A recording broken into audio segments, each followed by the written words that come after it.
Good evening, everybody. This is Pradeep, Ambassador of Change from GETI, the Global Training Institute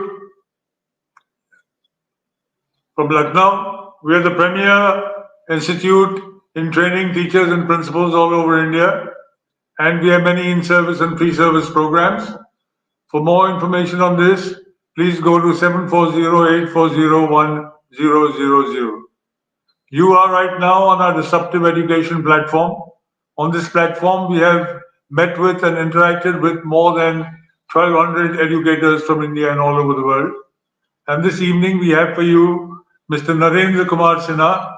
He is the principal of the Pavithra school in Bangalore, Karnataka. He has a 26-year experience, teaching experience, and has taught students up to the secondary level. Even in the United States, he has taught students maths and statistics through online platform. He began his professional career as a principal, and throughout most of his professional career, he has loved to interact with the students. As principal of a CBSE school, he attended national workshops conducted by Alert Knowledge Service on the making of a perfect principal. During this pandemic, he started his own digital school as a franchisee of Unfoldu Solutions Private Limited. This digital school supports the students from 1 to class 12 with teaching modules. This school provides a weekly scholarship to students from 6 to 12 grades. He also helps students to prepare for competitive examinations like the IIT JEE, the CA, CPT, and others.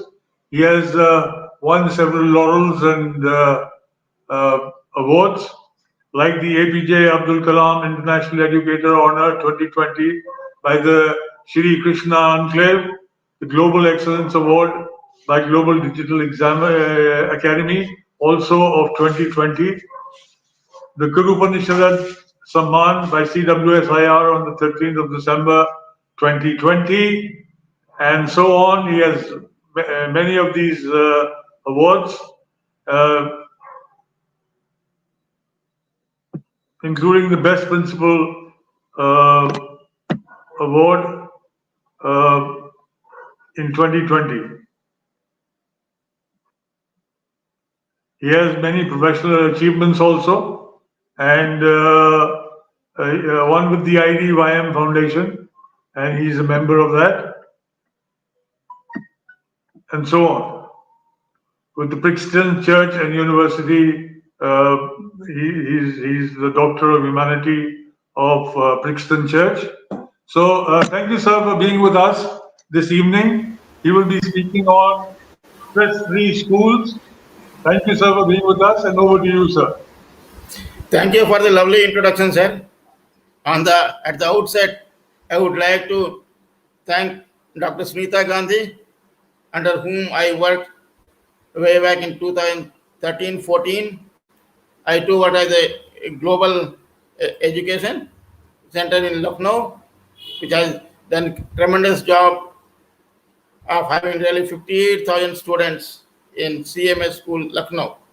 And here I'm to speak about the stress-free schools. The moment I say... Sir, your PPT is not on. One sec. Sir, what is PPT? One sec. 1 second, sir. My PPT is there. Yeah, no problem, sir.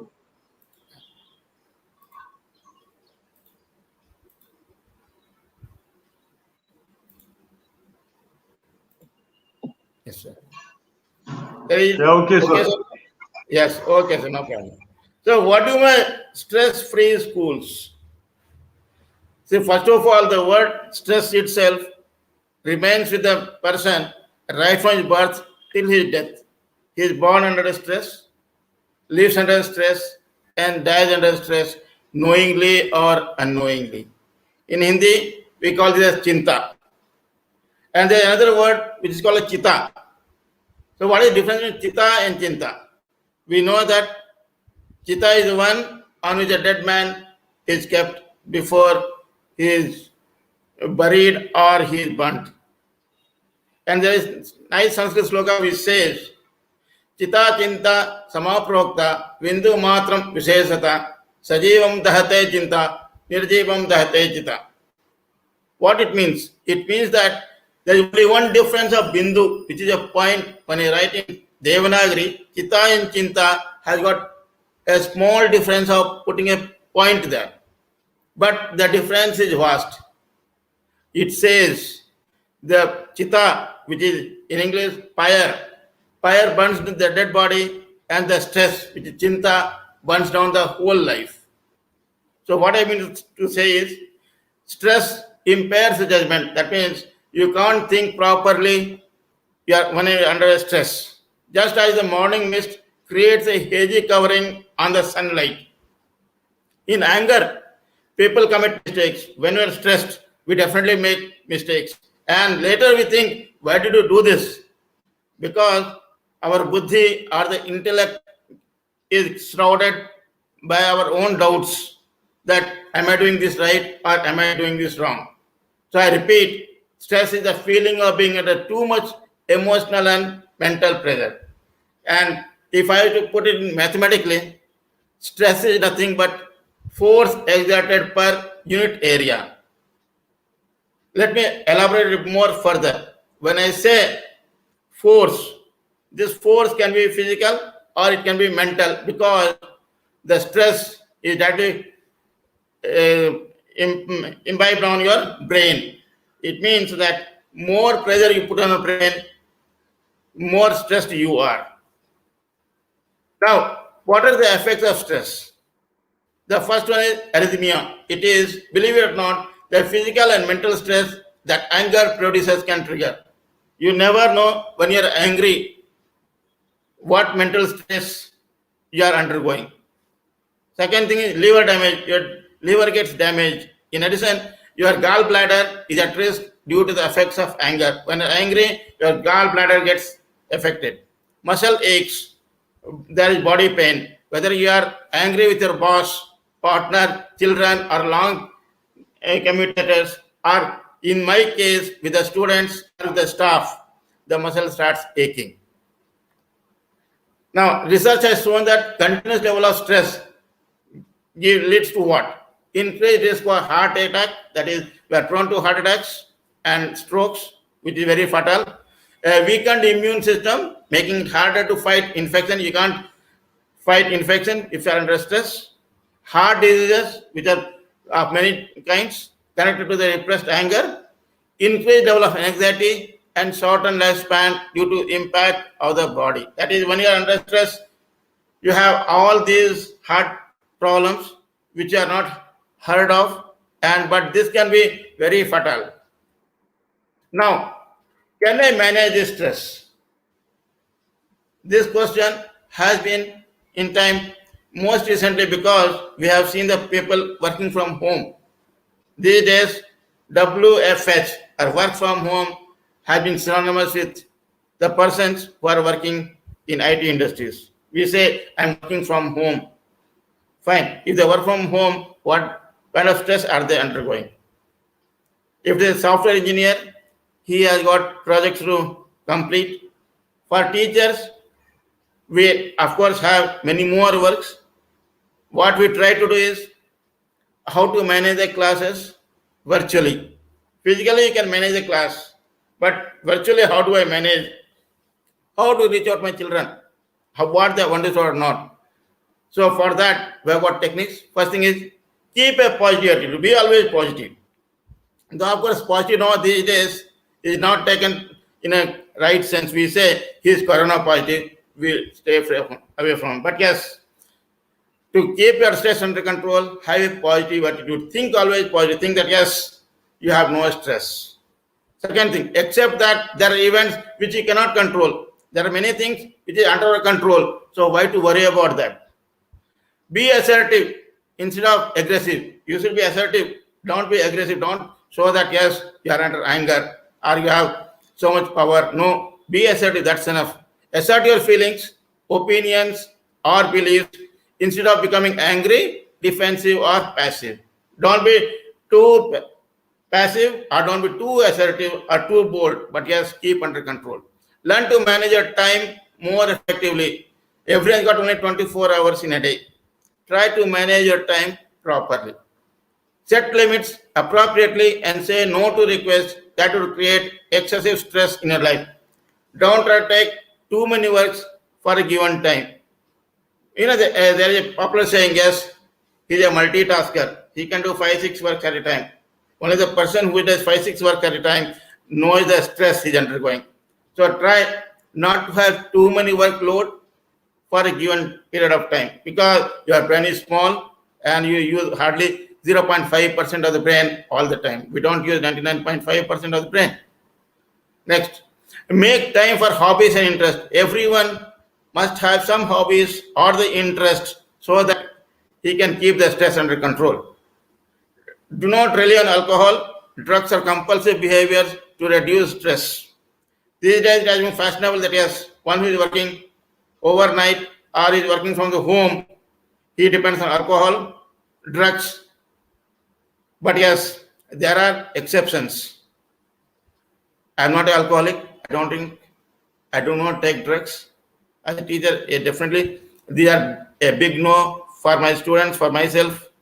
So I'll say that do not rely on drugs. Do not touch alcohol or drugs at all. Drugs and alcohol can stress your body even more. It looks very funny, or it looks fashionable to have drugs and alcohol these days, but they do not understand the stress that the drugs and alcohol can have the impact on their body. Seek out social support. Try to mingle with your friends. Try to mingle with your relatives so that you don't have any stress. Spend enough time with those who you love.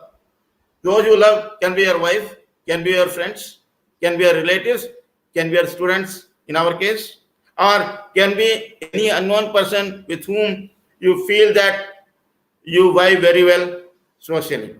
Seek treatment with a psychologist or other mental health professional trained in stress management. In case you feel that you are too much under stress, then seek the help of a psychologist who can help you out in this.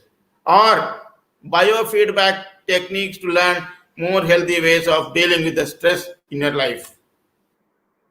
Now, think about the effect of stress on school children. We are only talking about the persons working from home or the working professionals.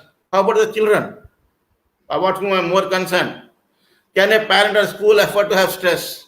A school cannot be under stress. A parent cannot be under stress.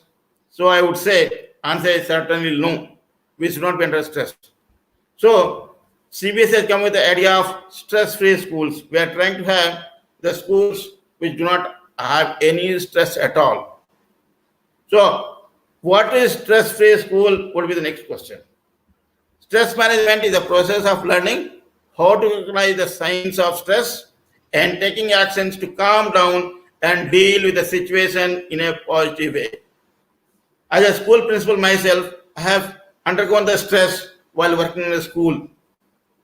I have been under stress when the staff has not done well, or when the parents have been unruly, or I have been scolded by the management. So I'm under stress. So how do I manage that? Managing that is a technique which one has to develop himself. That cannot be taught. But yes, that can be followed. So a stress-free school aims to set benchmark for stakeholders. Who are the stakeholders? School children, parents, management, and teachers. The stress-free school manager aims to set benchmark for stakeholders to value what? Freedom from stress. There should not be any stress. All these stakeholders must make sure that there should not be any stress. For creating a stress-free school, the involvement of all stakeholders, such as students, teachers, non-teaching members, very important, parents, and community at large. I cannot have a school at a place where the community is not helping me out. Helping me out in the sense, they should not create nuisance for my school. There should not be any hindrance to teachers or to students in my school. That's what I mean. Next, recommendations for students for stress-free school. This is what I thought was the best thing for a student for a stress-free school. Identify the triggers and stressors. That is, students must identify the problem, that is root cause, and put into words so that they can act rather than react. That is, whenever you are under stress, please try to write it down. Do not react. Second thing, give a reality check. Think positively. Think of potential solution. What can be the solution for that? It is important to think about the situation, not the answers, but the situation. Students must think of all the possible solutions, like, is it worth getting stressed about? Do I need really to get stressed about this? Get out. No, I don't need. Shall I react to the situation? Not required. Next, consider the consequences of the solution. This is critical thinking. Supposing this is a solution, what will be the result? It is important to critically think about what is likely to result. Staying calm is always a better option. It's better to stay calm than to react for an impulse. Find healthier way of expressing your stress. There are many ways which we express our stress. First thing is we try to get angry. When you are under stress, we get angry. But no, but is that the only solution? No. There are other ways. In if situation is worth getting your reaction, learn to resolve conflict in a positive way.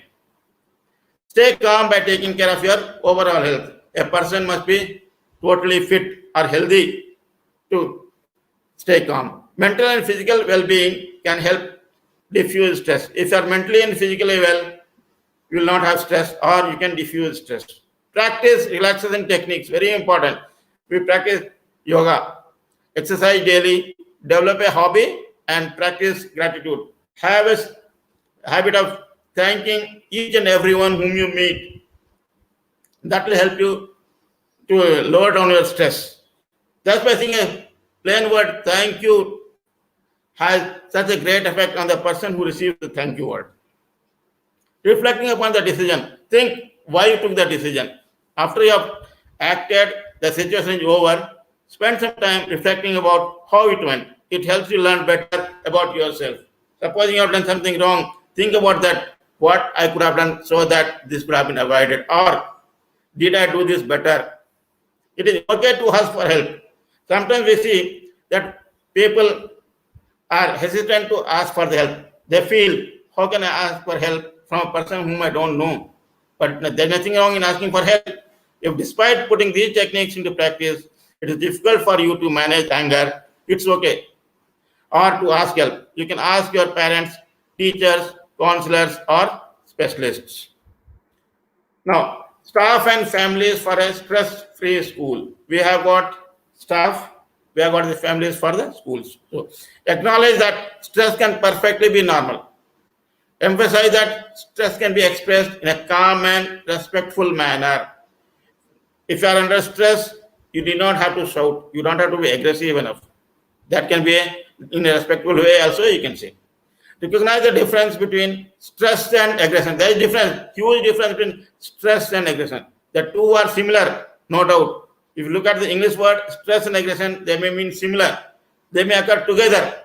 But stress may result from a frustration. Stress is always because of frustration, whereas aggression is a negative act intended to hurt someone else. If you are aggressive, you are only trying to physically hurt someone. Teachers to prevent conditions in the classroom that are likely to induce frustration and or stress. This happens among the classmates. It can happen even among the teachers.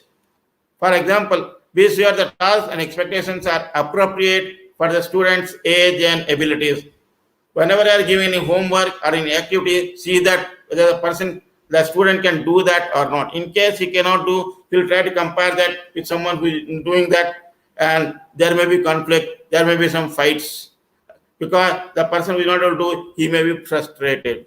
Same thing happens with the teachers in the teaching room or in a staff room. If one teacher if a teacher is, teachers to manage emotions in a positive state before facing a class. Teacher must know how to manage the emotions. They should not get angry. They not get too much excited. They have to learn to control that. Identify stress and manage your emotions before reaching a class. If you are under stress, please do not enter the class. That's what I tell my teachers. If you are under stress, you cannot teach. If you are under emotional condition is bad, please don't enter the class. Go with a happy frame of mind.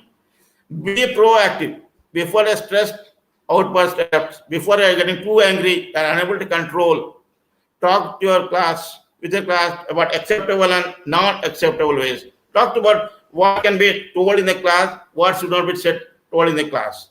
Set the rules for that. Set the ground rules that yes, only this can be told or you cannot cross the limits. Encourage stress-prone children to avoid situations. In a class, there may be many children who are stress-prone. That means they always get stressed. Try to talk to them and help them out to prepare for the situation that may be unavoidable, that cannot be avoided. But try to help them out. Teach problem solving skills. It's very important. Not that you just solve the problem and come out. No. Teach them the skills how to solve a problem. That problem can belong to textbook, can be from the life skills, or it can be their personal. Insist the importance of listening with both eyes and ears. Very important.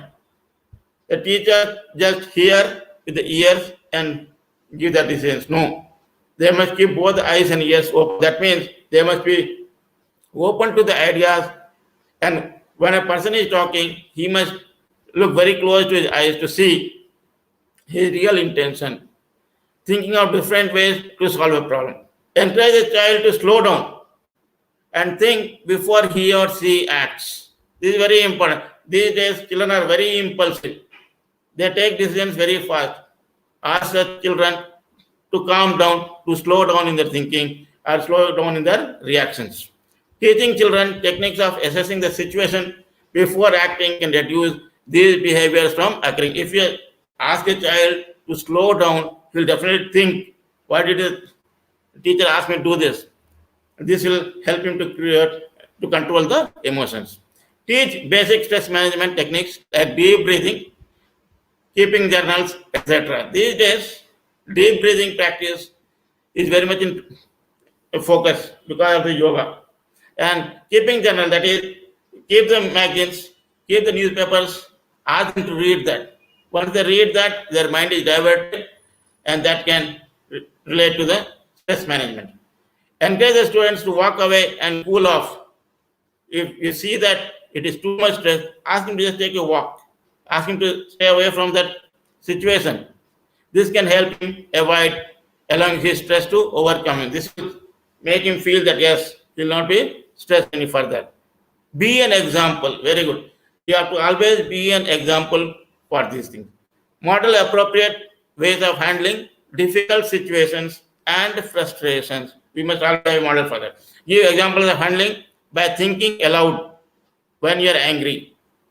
See, whenever we are angry, we try to think inside our mind. We never tell it out. But the thing is, if you tell it aloud, there are chances that you may not have so much stress. Where appropriate, use humor when the child feels angry. It's very true. If the child is angry, crack some jokes. The child gets diverted. Help diffuse situations by seeing the anger in a humorous way. When someone is angry, try to see that can this pass off a joke so that the person does not feel offended and if there is change in the situation. Compliment the child when he or she demonstrates problem solving or anger management techniques. Always compliment the child. Always say to the child, yes, very good, well done, beta. It is important to acknowledge the good behavior as well as the bad. When a person is bad, compliment him, but yes, tell him why that behavior is bad.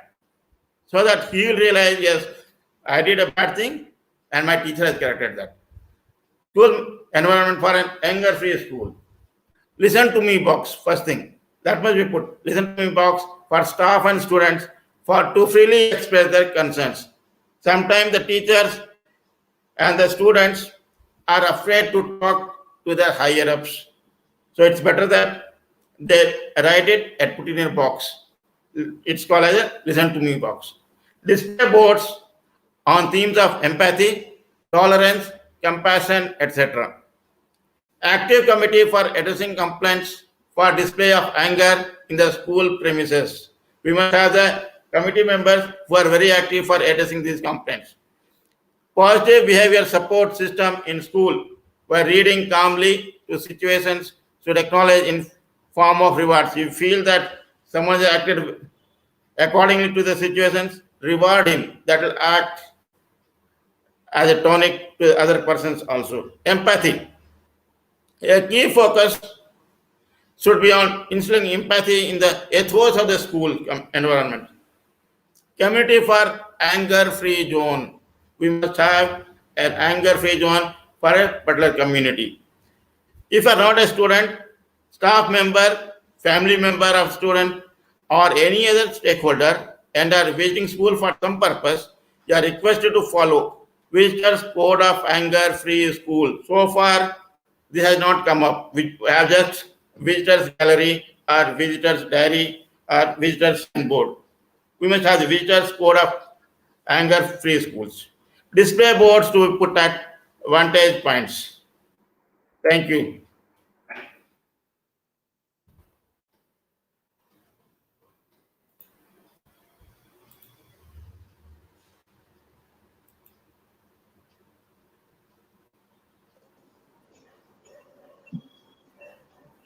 Thank you, sir, for that talk on managing stress. Very, very important for everybody, for the teachers, for students, as well as for individuals. So stress-free schools, that was. So good evening, everybody. And before we leave, I request you to watch our Detox by Global Dream, which is an initiative by Dr. Sunita Gandhi since 2014. This is to ensure numeracy and literacy for each one of our brethren, and this is by a people's movement. So each one teach one, and those of us who can afford to teach more, like teachers, for example, they should be able to do that. And for this, we have regular talks. So to find out which talks you would be interested in, please go to 740-840-1000. So thank you, everybody. Good evening and goodbye. See you again tomorrow. And thank you, Narendra Kumar Sinha, sir, for your excellent talk. Thank you, sir. Good evening and good night. Good evening.